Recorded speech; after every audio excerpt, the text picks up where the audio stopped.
kulankan way isugu yimaadeen qaar ka mid ah xubnaha golaha wasiirada iyo xildhibaanada baarlamaanka dowlad goboleedka Hirshabelle waxa ay kaga jawaabayeen eedeyn ka timid xubno ka tirsan golaha wakiilada Puntland kuwaasi oo sifo aan sharci ahayn ku tilmaamay 13 xubnood ee golaha baarlamaanka federaalka Soomaaliya ay u ansixiyeen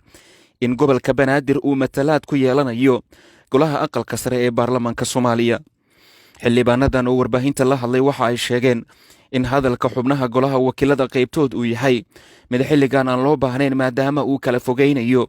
jiritaanka iyo midnimada ummadda Soomaaliyeed isaga oo meesha ka saaraya rajadii laga qabay in ay dib u soo laabato dowladnimadii dalkan Soomaaliya. eedayntii ay soo jeedeen walaalaha xildhibaanada ka soo jeeda maamulka Puntland ay u soo jeediyeen ay ayuu ka cabanaya meelmarintii matalaadii golaha aqalka sare ee gobolka Banaadir. waxaan rabaa inaan anigoo soo xiganaya dastuurka dowladda federaalka ah rabaa inaan aan u sheego walaalaha ayagana ay soo xigteen laakiin si qalad ah ay u soo xigteen oo ah qodobka 72 farqadiisa A iyo B iyo C midna kuma xusna hanaankii loo qaybiyay aqalka sare 54 xubnood haddii lagu salayn lahaa gobol haddii lagu salayn lahaa maanta Puntland waxay haysan lahayd laba gobol iyo bar oo u dhiganta 7 xubnood. aqalka sare haddii la yiraahdo maanta caasimada gobolka Banaadir oo Muqdisho maqaamkeeda ku yeelanayso oo ah 13 xubnood loo barbar dhigo Puntland waxay qaadatay 12 xubnood. population haddii la fiiriyo 3 ay ugu soo laabataa gobolka Banaadir. gobolka Banaadir markaas wuxuu yeelanayaa xaquuq ahaan 33 xubnood ayuu qaadan lahaa maadaama ay dawlad gobolka Banaadir ay degan dad ka badan 3 milyan oo qof. waxaan ogolaanay federaal ayaga keena Puntland waa ka aqbalnay gobol waxa lagu qaybsaday ayaga keenay waa ka aqbalnay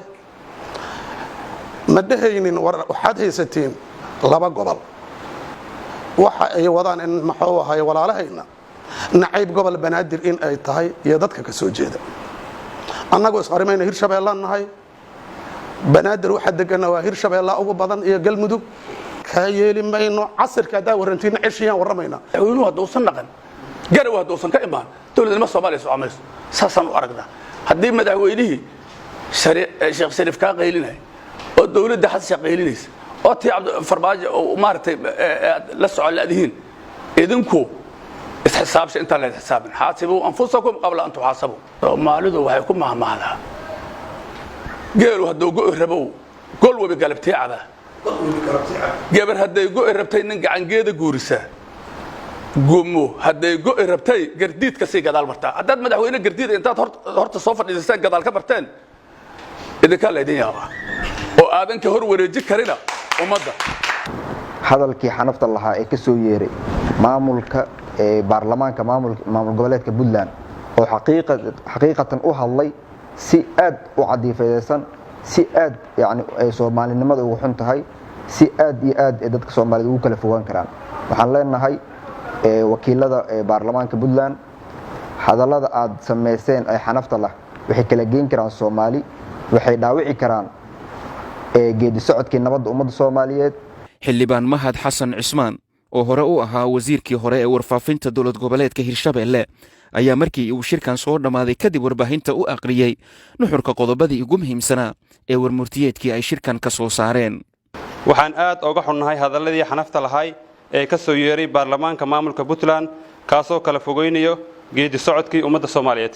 gorow ayuu joog intay ka soo hadli lahaayeen xildhibaanada maamulka Puntland waxaa habooneed inay ku kalsoonaadaan xildhibaanada ku matala baarlamaanka dowladda federaalka Soomaaliya kuwaas oo qayb ka ahay ansixintii matalaadda gobolka Banaadir. Umar Maxamed Soomane, Universal TV, Muqdisho.